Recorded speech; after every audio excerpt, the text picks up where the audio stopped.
దేశంలోనే రెండో అతిపెద్ద గిరిజన ఆలయం నాగోబా అభివృద్ధికి సర్కార్ ముందుకొచ్చింది. మెస్రం వంశస్థుల సూచనతో ఆలయ అభివృద్ధికి నిధులను విడుదల చేసింది రాష్ట్ర ప్రభుత్వం. రాజగోపురాలు, మినీ స్టేడియం, ఆర్చ్ తో పాటు గ్రానైట్ రాయి కోసం ఈ నిధులను ఖర్చు చేస్తారు. ఇప్పటికే మెస్రం వంశస్థులు జమ చేసిన నిధులతో పాటు సర్కార్ ఫండ్తో నాగోబా క్షేత్రాన్ని సర్వాంగ సుందరంగా తీర్చిదిద్దుతారు.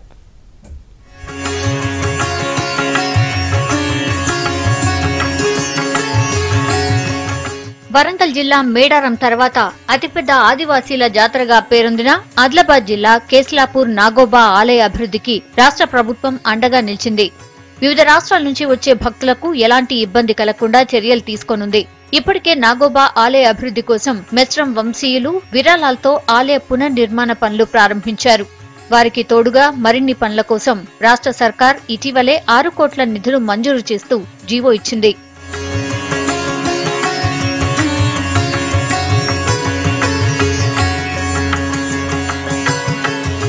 నాగోబా ఆలయంలో మొక్కులు తీర్చుకునేందుకు భక్తుల సంఖ్య ఏటా పెరుగుతోంది. దాంతో జిల్లా నేతల విన్నపాలకు స్పందించిన సీఎం కేసీఆర్ ఆలయ అభివృద్ధికి ప్రత్యేకంగా నిధులు కేటాయించారు. ఈ పనులను ఐటీడీఏ చేపడుతోంది. మెస్రం వంశీయులు తమ విరాళంతో ప్రధాన ఆలయం గర్భగుడిని నిర్మించుకుంటున్నారు. మిగతా పనుల కోసం రాష్ట్ర ప్రభుత్వ నిధులు ఉపయోగిస్తారు.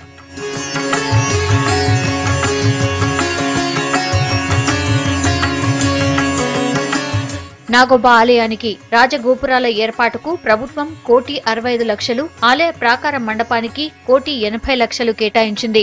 కొత్త మందిరంలో గ్రానైట్ రాయికి 38,50,000 మంజూరు చేసింది. నాగోబా జాతరకు వచ్చే భక్తులకు కనువిందుగా ఉండేందుకు కేస్లాపూర్ గ్రామంలో ఆర్చి గేట్ నిర్మాణానికి 10 లక్షలు మంజూరయ్యాయి. ఈ గేట్ పూర్తయితే కేస్లాపూర్ గ్రామానికి ఇది కిరీటంగా కనిపించనుంది. మరోవైపు నాగోబా జాతర నిర్వహించే స్థలం ప్రస్తుతం ఎత్తుపల్లాలుగా ఉంది. వీటిని సమానంగా చేయడంతో పాటు వ్యాపారాలు, ప్రజలకు ఇబ్బందులు లేకుండా జాతర స్థలాన్ని కూడా అభివృద్ధి చేయడానికి 1 కోటికి పైగా నిధులు ఖర్చు చేస్తారు. ప్రతి ఏటా జాతరతో పాటు నాగుల పంచమి సమయంలో జరిగే ఆటలకు సరైన గ్రౌండ్ లేక ఇబ్బందులు పడుతున్నారు. ప్రతిసారి దర్బార్లో మినీ స్టేడియం నిర్మించాలని ఆదివాసీ నాయకులు కోరుతూనే ఉన్నారు. అందుకే ప్రస్తుతం మంజూరైన నిధుల్లో 1 కోటి రూపాయలతో మినీ స్టేడియం నిర్మిస్తారు. ఇది పూర్తయితే ఉట్నూరు డివిజన్లో క్రీడల నిర్వహణకు మంచి సౌకర్యంగా ఉంటుందంటున్నారు ఆదివాసీలు. ఎంతైతే మనం ప్రపోజల్స్ తయారు చేసుకున్నామో మాకును మండపమై ప్రాకారమై 2 సైడ్ కు 1,80,00,000, రాజగోపురం ఉంది అది 60 లక్షలతోటి. అదే మాదిరిగా ఇంకా చాలా బ్యూటిఫికేషన్ కావచ్చు, ఎలక్ట్రికేషన్ కావచ్చు. నాకు ఇక్కడ మెస్రాం యువకులు ఎప్పుడు చెప్పేవాళ్ళు, అడిగేవారు, సార్ మాకు ఒక మినీ స్టేడియం కూడా కావాలని చెప్పేసి 1 కోటి రూపాయలు దాన్ని కూడా గౌరవ ముఖ్యమంత్రి గారు ఒప్పుకున్నారు. ముఖ్యమంత్రి గారు ఒకటే మాట చెప్పారు, నా మాటగా ఈ 6 కోట్లు చెప్పండి, ఇంకా అవసరమని ఎంతైతే ప్రపోజల్స్ పంపించండి చెప్పేసి చెప్పడం జరిగింది.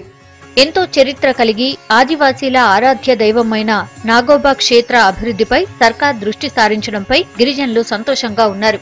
వచ్చే ఏడాది జాతర సమయానికి ఆలయంతో పాటు పరిసరాల రూపురేఖలు మారి సుందరంగా మారబోతోంది నాగోబా ఆలయం.